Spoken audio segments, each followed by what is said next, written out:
Good morning, Kansas City. Welcome to Uncanceled on KCMO Talk Radio 95.7 FM. I'm Kevin Kietzman on a Friday morning where we're officially proclaiming that winter is over. Indeed, we're going to do that. I heard Pete do it today. I'm all in. It's going to be a little cold today, but we're going to melt a little snow. Then onward and upward. The 14-day forecast. The one I saw has us in the 60s Monday and Tuesday. That's fantastic. And the lowest high temperature I saw in the next 2 weeks is like 46 degrees. That's not winter. So we are transitioning to spring, and we are all happy to do it after the nightmare weather we've had the last 6 weeks or so here in Kansas City. We got a great show lined up for you today. In a little bit, we're going to talk about an update that Delta Airlines has given on the pilots that flew that plane that crashed in Toronto. They still won't name names, but they're giving details about their career, and this isn't going to make you feel really good about flying. I can promise you that. Stick around for that. A huge celebrity has invested in Kansas City, and the Power and Light District downtown is making $10 million worth of improvements. What exactly is the Cordish Company, and where do they get their money to do that when this is a giant money loser? We'll get to that in a bit. First, something to follow up with that Pete and I were just talking about at the end of his outstanding show. And that was the things that we reported yesterday, a couple on Monday in the morning and one right here. And I think it's important for everyone to note because the reaction from a lot of people always, especially now, I'll just tell you guys, this follows me everywhere I go, okay? So there's going to be a lot of people come up to you, Mark, John, Pete got some yesterday apparently, that go, I don't like that Kietzman. I don't like him. He's a blowhard. But guess what never happens? When I report these stories, or we get something like Pete did, nobody called us and told us we were wrong. Not a single person contacted and said, we got a problem with that. We want to refute that. Nobody sent a legal document over from their attorney, cease and desist, stop talking about this. It's wrong. We're going to sue you. We didn't get any of that. When you know you're doing it right, you don't hear from anybody. And that's exactly what happened yesterday with all of these things. The lawsuit, Pete's discussion about the World Cup and the $14 million, which is just fantastic. The Chiefs said, screw you. We're not digging these seats out of Arrowhead until we get our $14 million. And then my reporting on the Chiefs and Mark Donovan. Mark Donovan is locked in on Kansas. Look, here's how you know this was right, and this is part of what we do. Within hours of the reporting on KCMO Talk Radio yesterday, Speaker Jonathan Patterson, a Blue Springs High grad, University of Missouri, Speaker of the House, finds a microphone and says, we better get to work. We didn't report anything he didn't know, I don't think. I don't think we surprised a bunch of people in Jackson County or in Missouri. I think when it got out, they're like, okay, we were keeping this under wraps that we're sitting on our hands because politically in Jefferson City and Jackson County, there are other things that seemingly are more important right now than this. So politically for a new governor, it's not great to come out and say, I want to give billions of dollars to the Chiefs and Royals. That's not really great for a new governor. Everybody just started their term, so they kind of were just waiting. But now it's out, and they found microphones in a hurry. I applaud Jonathan Patterson for stepping up and saying it publicly. We better do something, or it's over. We won't have the Royals or the Chiefs in Jackson County or Missouri if we don't step up and do something fast. Now, Pete had Speaker Patterson on Monday in the morning earlier today, and here's what he had to say about getting Frank White's got to go. They got to make a change with the county. And it definitely has to be county first, then state. Here's the speaker's thoughts. What do you make of this star bond offer on the Kansas side of the state line and how you think that could play out for either or both of those teams with that offer just sitting there from Kansas? Well, it's an attractive offer. I think as a business person, any person would look at that and say that that's a very attractive deal. And I think that looms over everything that we're doing here in Jackson. So I think if Jackson County and our citizens in the legislature don't get serious about this fast, I think that's a very reasonable option that both teams could take. All right, there's Jonathan Patterson, the Speaker of the House in Jeff City. And the question that I have is what percentage of the costs will be acceptable to the Royals or Chiefs to stay in Missouri? If Kansas is footing 70% for free, if Missouri offers 40%, will Clark Hunt say, okay, well, this is a lesser project than a new stadium. I'm not going to be spending as much. And so maybe it's the same investment on my part, and I'll stay here at the stadium my dad built, and we'll renovate it. The other thing is the stadiums were built in the early 70s, started in the 60s, early 70s. How long can you keep renovating them? Honestly. And if Clark is really smart in thinking about it, if he's not getting a new stadium where the Royals Stadium is right now, if that's not what he's doing, he needs to think about, will there ever be an opportunity to build a new stadium like the one he has now in his lifetime? 70% of it for free from the state of Kansas with no vote needed to be taken? I've said from the start, I don't know anything. I can't tell you what they've not made decisions. Nothing's final. I'm not going to tell you what they're doing. I'm telling you where they are. And I've never seen a sports team, and there's never been one in North America, that turned down 70% of their project absolutely free with no vote required. That's never happened.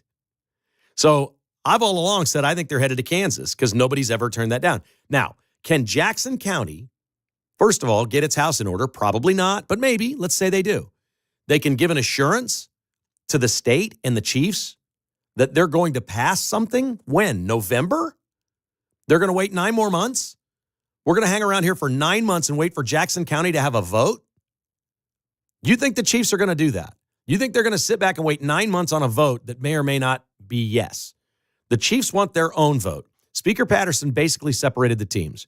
I think Patterson is basically saying, we're in on the Chiefs and we've lost the Royals. We don't see anything on the Royals. That's what I heard in his comments yesterday when he spoke. But are the Chiefs going to wait 9 months for a vote in Jackson County? And the state's meeting next week is going to be Jackson County first, then the state will commit something. Well, what is that?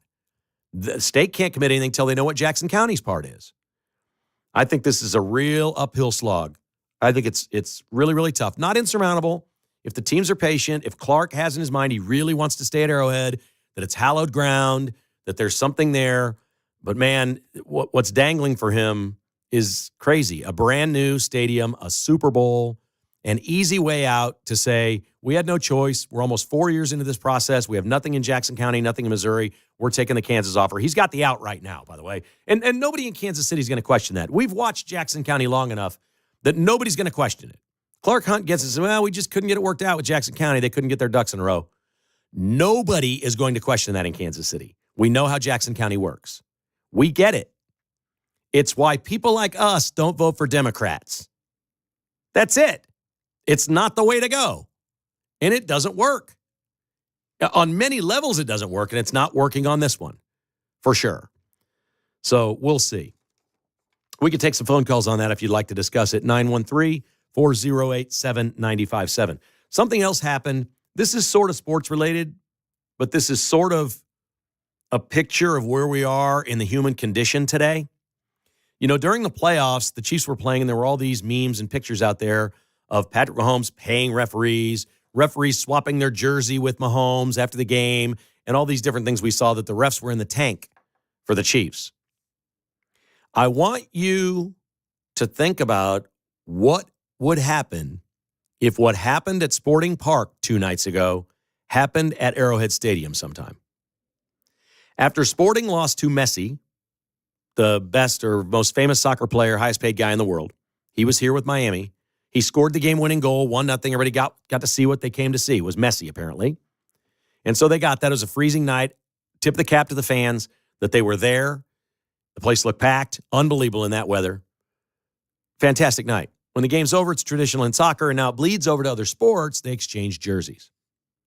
After the game, it's not unusual for an official to shake a player's hand, but they usually walk off and shake a coach's hand sometime or whatever. An official walks up to Messi, and he shakes his hand.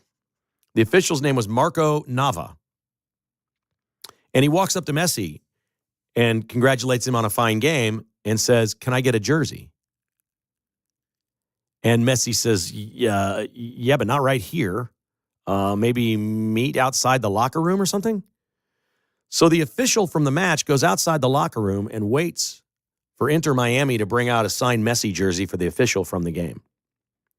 Sporting Kansas City turned them in so fast for doing this, the official's done. This guy can never officiate another soccer match in MLS or CONCACAF. He's done. You've broken an absolute code. So I know nobody thinks anything about journalism anymore or journalism school or anything like that, but I've had the opportunity for 35, 40 years to get the most free memorabilia, signed, personalized, gifts for people in my family at Christmas, the whole thing. I've had the opportunity to load up a treasure trove that I could open a museum in Kansas City. And I never asked an athlete for anything or a coach, not one. Never. I had siblings who said, can you ask a Chiefs player for a football so my kid can have that for Christmas? And I said, no, I can't. It created tension, but I'm like, no, you just don't break that. That's a line you don't cross. My line could be gray as hell. An official's line? No. Absolutely a black line or a white line. There is no gray. I can't believe that happened. And if this guy ever officiates another soccer match, I think I'm done watching soccer. That is embarrassing for him. That is not something an official should do. And if this is something I don't know about soccer, and it happens all the time, well, shame on me, then I am done with soccer.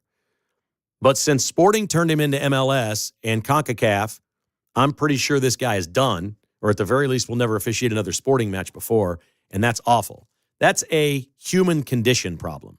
This is one of the things that we deal with in our society today. We just see people that all they think about is something for themselves, and I've got the opportunity to do this. I don't care what the rules are. I'm here. I'm cool. Messi's right there. I'm getting this.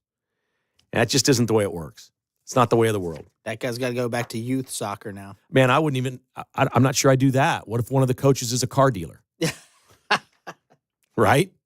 Seriously. You can't trust that official at anything. Like, if I'm his wife, I'm worried. 913-408-7957. If you want to talk about it, hit me up right now on Uncanceled on KCMO Talk Radio.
From Overland Park to Oak Grove, it's Kevin Kietzman Uncanceled on 95.7 FM KCMO Talk Radio. It is great to be with you on this Friday. Looking forward to the weekend. There is a chance. Actually, there's a good chance. I think we're going bowling again this weekend. I'm serious. We had so much fun bowling last Saturday. I think we're doing it again. I haven't bowled since like the kids were at home. My kids are older. They're gone. It's been years. We had a blast. I may do it again. Bowling is wildly underrated. It's fun. I really like bowling. Nobody has a bad time bowling. No. Because there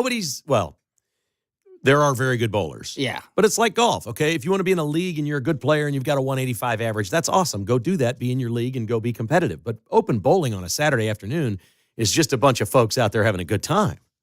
You know? If I can get a strike, then I have a goal to try to get a turkey. But I have to get the first one. I love it. Man, you give me a cold Busch Light in a plastic cup in an open lane. Let's go. I'm good for 90 minutes, man. Let's go. I am good to go. We may have to do that before the KU game at 3. Do you think that KU game's going to be close? Oklahoma State's they're not good, but they're better now than they were earlier this year. Yeah, KU should stomp them, but it's KU this year. So it'll probably be like a 5-point game. What do you figure, like a 8.5-point favorite, something like that? Man, they should be favored probably like 10 at home. Okay. All right. See. I think they bounce back. I think they're going to have the fear of God in them tomorrow for whatever reason. Okay, so the Power and Light, I don't know if you've seen this story or not. It's too late for Doge to save us with the Power and Light. Of course, it's cool. Of course, 98% of the people in Kansas City don't use the Power and Light. And of course, the government paid for all of it because it can't function on its own. It's done nothing but lose money. And a company called the Cordish Company operates the Power and Light District, KC Live. They do this in cities all over America. They find urban places, if they can, next to an arena or something that's coming in, and they build something with federal government grants in areas that are considered blight. This is great. David Cordish was the Urban Development Action Grant Program Chair for Jimmy Carter in 1978. This is when the program started. The Urban Development Action Grant Program is under HUD, and it is out there to work with severe economic stress in urban areas. That's the exact term they use, is severe economic stress. So they built it. It's lost money. The only people, there's a couple local owners that have businesses there. The guy that owns Johnny's has made money there. There's a couple of places down there that have made a few bucks. But the only real people to make any money is the Cordish Company. They don't lose money. Their business model is impossible to lose money. They get grant money, which is our tax dollars, from the federal government since Jimmy Carter started this program in the late 1970s. Doge would have got this. Doge could have stopped. Doge should stop it right now. This program should be ended. Cordish Company should be put out of business for any federal grants. What they do is they get a certain amount of money. Let's say, they're spending $10 million to fix up the Power and Light right now. Let's say they got $15 million to fix it up from the grant program. That this stuff's 20 years old. We got this problem. We got that problem. They go and they get this big budget and they say, we're going to take this money. Well, their fee becomes, I don't know what their fee is, but you see what would happen. They would implement this, oversee the construction, the operation, make all the decisions. And for $15 million that they get, they do $10 million worth of stuff. Now, I don't know if the renovations are all federal money. I don't know. I don't know the inner workings of this particular deal, but you tell me where $10 million just came from. Because here's my promise to you. Cordish isn't paying it. That's not what they do. They're a government company. Everything they do in urban development comes from the federal government, and it needs to be stopped. Do we like having the Power and Light? Yes. Would it have been much better if, I can actually say this, the government grants and all the free money that was doled out down there probably kept us from getting a hockey team or an NBA team. They're like, they're doing great without it. They've got their events. They got some concerts. They have an open air space where people are coming in the summer. It's mismanaged. They're all losing money. The city's getting raked over the coals by Cordish Company and the Power and Light District. Everybody's losing money, but hey, look at this. It's fun. It's cool. It's next to our arena. Well, if you built the arena and it was really a great destination where somebody could make money, private business will come in. Let's tip our cap to the Royals and Chiefs. What they want to do, they want government help, but they want to develop their own private business. They're going to use maybe the Star bonds in Kansas or some money up front, but then that's going to be it. We know that there's stadium upgrades or maintenance and things like that, but they're going to run their own real estate operations, their own restaurants, all of those things. And I don't think it's coming from the federal government. And I don't think many people in Kansas City know what the hell the Cordish Company is. But David Cordish, this Cordish Company's been around forever. They were a nice little company that in the 1970s, when little Jimmy Carter was president, they stumbled onto something that became the greatest thing that ever happened to any company. They turned into what we know they are today. And they used the Urban Development Action Grant Program and have literally spent billions of your tax dollars building things in urban cores all over America that lose money. You and I paid for all of it. If you've never been to the Power and Light District, if you don't go now, you're still paying for it. Somebody's paying for this, and it's not Cordish. They can say it. Maybe it's coming directly out of their bank account, but that money's coming from somewhere else. It's coming from cities, counties, state, federal. That's how Cordish operates. And I don't think anybody in this town really knows that. It's a total and utter grift. And I like the Power and Light. Look, they put a new big screen in this year for the Big 12 tournaments. We're going to have a new video board. But they put $2.5 million into a nightclub called Mosaic for a new sound system and video boards indoors. This is where Chiefs players hang out and stuff. Kelsey goes there. I think Taylor Swift was in there one night. Kareem Hunt got in trouble there one time way back in the day. Mosaic. Who owns Mosaic? Cordish has to own that thing outright. That has to be theirs. If they put $2.5 million into something, and hey, listen, if it came out of their coffers, the $2.5 million, they own the place. They're going to make all the money. It's crazy. The Power and Light District, I guess it's nice to have in Kansas City. Wouldn't it be nice if business was really legitimate business and Doge started a wave in America where taxpayers stop footing the bill for everything? It's crazy. This is Uncanceled on KCMO Talk Radio. We're back in a moment.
From Gardner to Grain Valley, it's Kevin Kietzman Uncanceled on 95.7 FM KCMO Talk Radio. All right, welcome back to the show. In just a moment, we're going to get into these Delta pilots and what may have happened in that crash in Toronto. It's not going to make you feel great about flying on a regional jet. I can promise you that. Stay tuned for that. One other thing to clean up the power and light thing the finish on this. David Cordish, when he was working with Jimmy Carter and they developed the Urban Development Action Grant Program that he turned into a multi-billion-dollar corporation doing these things all over the country over the next 4 decades. A few years in, while he was in charge of the thing, he said, this isn't enough. The grants aren't enough. So they came up with something called Subpart G, which is continuing operations grants. Those started in the 80s. That happened on Reagan's watch. And I'm assuming that's where this money's coming from now. Continuing operations grants. That means once you grant something to somebody from the federal government and they build it and it doesn't make money and can't sustain itself, we have to have continuing operations grants only when they're under severe economic stress. So if that's what this money is, was the power and light under severe economic stress? Probably. They sit there and say it's losing money. We can't just abandon it. We got to pour more money into it. It doesn't work. So we need more money to pour into it, continuing operations. This is what DOGE is getting into. We've got a spot right here in Kansas City where if DOGE gets to Cordish, and they will get to the Urban Development Action Grant Program and the grift that's taking place there and the money that's been taken from us for things that we don't want, that wouldn't sustain themselves, and the government is actually operating, what we're finding more than anything else is the government is funding operations of too many things in this country for us to be called a capitalist democracy. It doesn't make any sense. People want things. They get it from the government because the government never says no. They're always allowed to spend over their spending limit. $2 trillion a year. We're over budget. And this has just been the order of things. We've known it's for decades, and I bring this up today with the power and light because this is the 70s. I was a kid. I was a little kid when this thing started. I mean, how long do we have to do this and our government fail us before somebody steps up and stops it? I'm not an expert on the Urban Development Action Grant Program, but it's absolutely, to me, I'll tell you right now, DOGE cuts that tomorrow, I'm cool. I'm good. Fix up your municipality. Here's the deal. It's like everything else in the government. All that money is going into places controlled by Democrats. That's it. So we had a Democrat mayor when this started. We had Cleaver, Democrat congressman. It's always going to Democrat precincts because those are the ones that are failing. How many, if we have this little program, how many federal programs are there to clean up Democrat messes? That's ultimately DOGE's task here. How many things are just out there cleaning up for Democrats that we need to end? They break something down. Tucker Carlson used to say this brilliantly. I'm stealing his line. I use it all the time. Republicans build things. Democrats burn them down or break them. That's what they do. That's the history of America. It cannot be disputed. It's the way of the world. The Delta pilots that flew the Canadian regional jet that crashed in Toronto, Delta Airlines put some information out, and they said, they passed all their training. There were stories coming out that they didn't pass their proper training to be pilots. Well, that's against the law. I never for a second thought that was the case. I asked the question, is the bar too low to be flying passengers in a jet that size? Then it is reported and comes out that Kendall Swanson was the woman actually piloting the plane. She was the co-pilot, but she was piloting it as it slammed into the ground, which makes you ask the question, what was the captain looking at? The plane was clearly coming in too steep. Everybody has said that now. There was no distress call, and to this point, there's not one indication that there was any type of mechanical failure with that airplane. She just slammed it onto the concrete, flipped it over, and could have killed 80 people. Thank God it didn't happen that way. We have now been alerted to a 5-alarm fire when it comes to regional jets. You've probably heard the term Endeavor Air. Endeavor Air is a wholly owned subsidiary of Delta Airlines. They just hired the co-pilot 10 months ago. She started flying, not even 9 months ago. She started flying for Delta 9 months ago. She completed her training and met federal regulations, according to Delta. Now, they don't even say it's a she. They won't give her name out.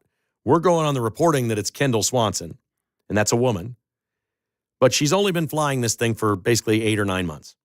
But Delta's adamant, hey, our co-pilot met all federal regulations. I don't dispute that.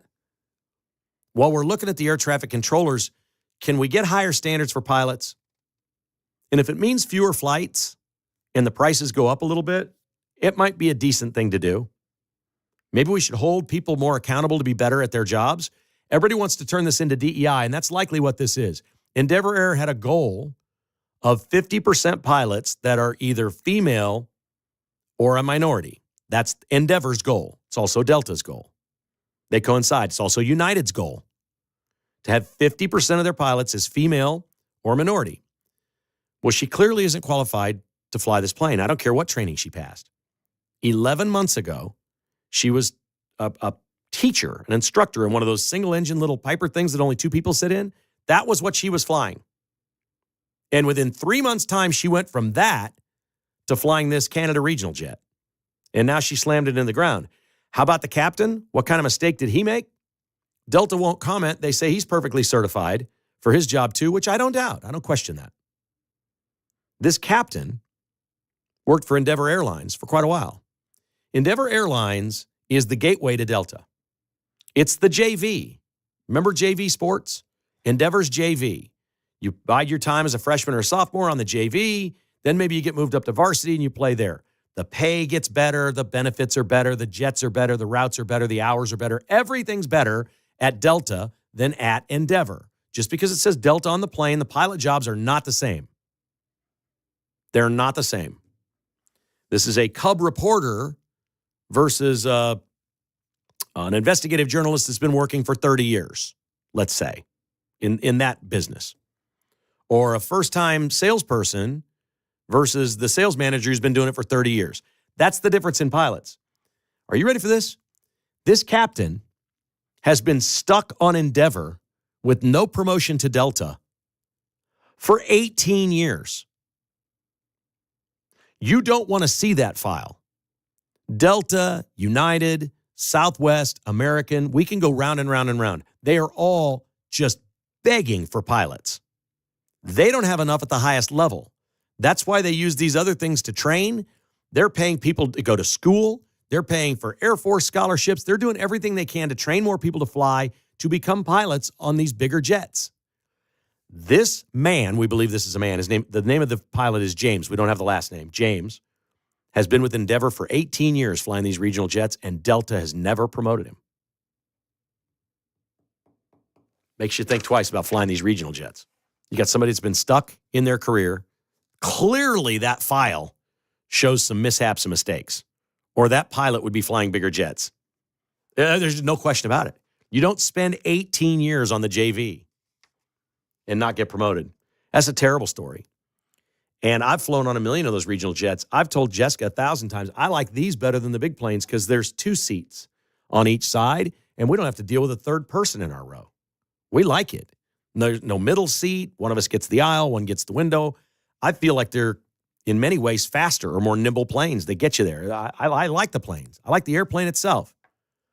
And I always knew, okay, these aren't the guys and women piloting the jumbo 787s from, Los Angeles to Sydney or New York to Dublin.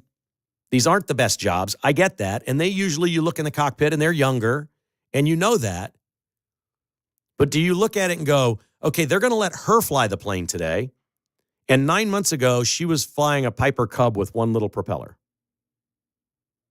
Did that ever occur to you when you got on one of these jets? None of us ever thought of that. I think the standards are too low. I think they're way too low because there's a pilot shortage. I think they'll do anything to get people in these cockpits. You've got clearly a captain that could not get promoted. Whatever reason. Here's the worst. We know this about airplane pilots. It could be anything. It could be substances. It could be domestic issues. It could be poor performance as a pilot, but not a fireable offense. There's a million things it could be, but you don't go 18 years without moving up to Delta. And he's in charge of this very young lady who's really never flown jets before. She had a couple months training after flying her Piper Cub thing, a couple months training, and they put her in there because that's safe enough. She's just learning. This is on-the-job training. She's not the captain. She's the co-pilot. And all of a sudden, he's letting her land the plane because the only way for her to move up in her career is to get hours as the actual pilot. I just can't even imagine that anybody ever got on a commercial flight and thought the captain is not flying the plane. It's just going to be the co-pilot in training today. We've got somebody who needs to build up their hours. They're going to do some practicing here today from Minneapolis to Toronto. Yeah, there's some big winds and there's record snow and it's really cold. We got some stuff, maybe a crosswind or two, but she needs her hours. We got to train this girl. Let's get her trained so we can promote her and move her up in the corporate ladder. Wow, are we misguided in so many ways? It makes me sick. I'll get on one. I'm not going to be afraid to get on an airplane. I think life comes at you. I'm not afraid of flying. I don't stress over these things, but it is very disconcerting to know that the standards could be this low. That the people in charge of 80 lives, the standard could be that low, and they could just have a bad landing. Just slam it right into the ground because you don't know what you're doing. Because you just haven't been flying that plane very long. Scary stuff. All right, we're back with more on Uncanceled. 913-408-7957 if you want to join the conversation. And we'll catch up with Mark next on 95.7 KCMO Talk Radio.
Call Kevin Kietzman, 913-408-7957. Now on 95.7 FM.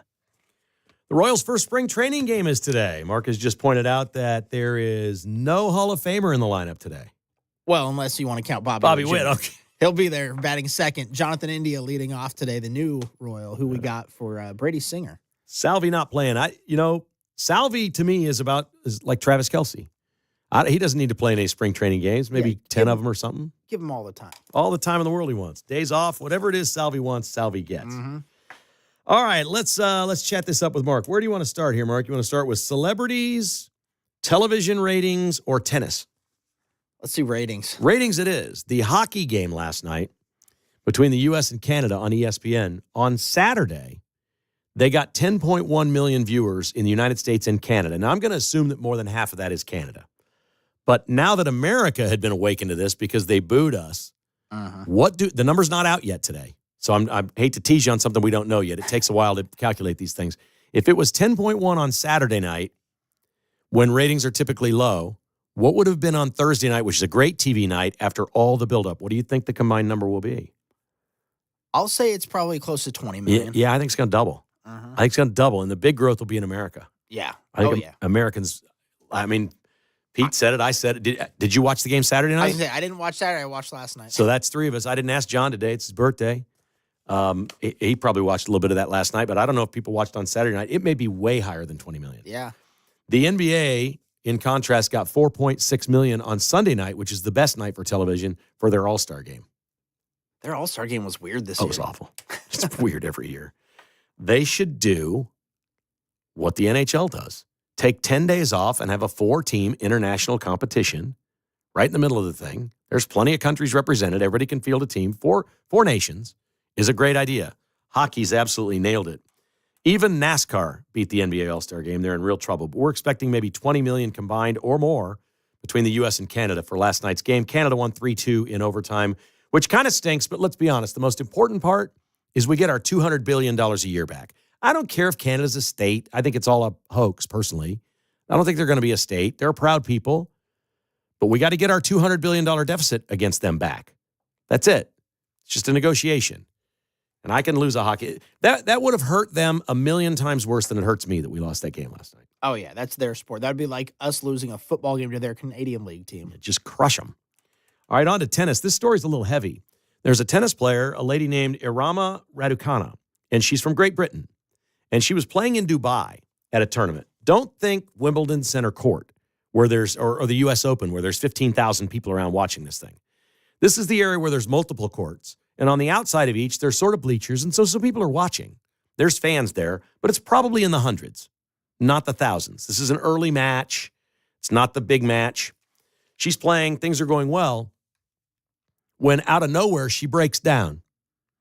She starts sobbing and shaking and puts her hands over her face and walks over to the umpire, which in tennis is it's like a lifeguard stand. You're up on this big wooden platform or whatever right by the net. And she goes over there and starts talking to the umpire, who gets on the walkie-talkie and starts talking. Now, the young lady, Irama, puts the towel over her face and goes behind the umpire's chair and completely hides, out of sight. The announcer's like, she doesn't look injured. What is this? This can't be good. She told the umpire that her stalker was sitting in the bleachers just to the left of the court, and she saw him. And apparently there's a restraining order, whatever. He can't be there. In Dubai. The stalker went to Dubai to see her. This dude is from Great Britain, I assume, as well. He's not from Dubai. Yeah. So wherever he's from. Now, there's pictures of her all over the internet. She's like a lot of young athletes and whatever. They're not overly sexy. She's not overtly crazy or anything, but there's a beach photo here and there and some things like that. She's a beautiful young woman. So I worked with 4 or 5 women at Channel 4 in my days there that had stalkers. This was in the 90s. I'm sure it still occurs today. We used to walk them out to their cars and make sure that they were able to drive away safely. It was terrifying for these young women when they're celebrities. And as great as it is to be Taylor Swift, she's had stalkers. They all do. And it is absolutely terrifying. And I totally understand it. It's somebody you don't know. It's incredibly creepy. Most times nothing happens, but you're in total fear that at any point it could end your life. Yeah, I mean, that dude just shows up out of nowhere in the stands. Like, in her head, she thinks this guy's probably going to jump over the fence and tackle me or something. And that would be best case scenario with a Yeah. stalker, is that's in public where somebody can help you. Yeah, exactly. That would be best case. Seriously, where we assume that they got in through a metal detector, there's not a gun or something like that. Most stalkers of women don't want to kill them right away, if you know what I'm saying. I can't even imagine. It took about 5 minutes for her to recover. She continued playing. And that's unbelievable. And finally, a lot of people in Kansas City have kind of forgotten what the Connie is in Kansas City. It's an airplane downtown in the Airline History Museum at the downtown airport. It's called the Super G Constellation. It was built in 1959, and TWA, based in Kansas City, used to fly it in and out of the downtown airport all the time. It's an historical airplane. People who love to fly and love airplanes love this airplane. I think there might be 2 or 3 of them left. The rest of them have been destroyed or parted out or whatever. They've kept this one. Actor John Travolta's always had an eye for this thing. In 2005, he flew the Connie from the Kansas City airport. He went to Cabo San Lucas for his 50th birthday party with his entire entourage. A couple of years later, he came back to Kansas City, did a fundraiser to save the Connie, where a woman paid $20,000 for one dance with him at the fundraiser. He loves the airplane. It is now learned that John Travolta owns the airplane. It's sitting down there. There's some legal battles over it. Oh, wow. The legal battles have to do with the museum, the repair, the leases. It's typical Kansas City stuff. Yeah. Do I need to say more? But a company called Constellation Productions owns it. He literally named his production company in Florida Constellation, which is the name of the airplane. He loves the airplane. John Travolta's a pilot. He's not the guy who's crashed planes. That's Harrison Ford, right? Yeah. Harrison Ford's had 2 crashes, one on a golf course. Mm-hmm. Love it. Indiana Jones landing a plane on a golf course. He could work for Endeavor. Be the co-pilot. Fly the regional jet. But John Travolta owns it. We don't know what he's going to do with it. We do not know. But they say it could be airworthy again. It's going to take some money. But they could fly it again. It has not flown since 2006. Save a Connie at the downtown airport. The Dan Bongino is up next. Have a great weekend, everybody. Thanks for listening to KCMO.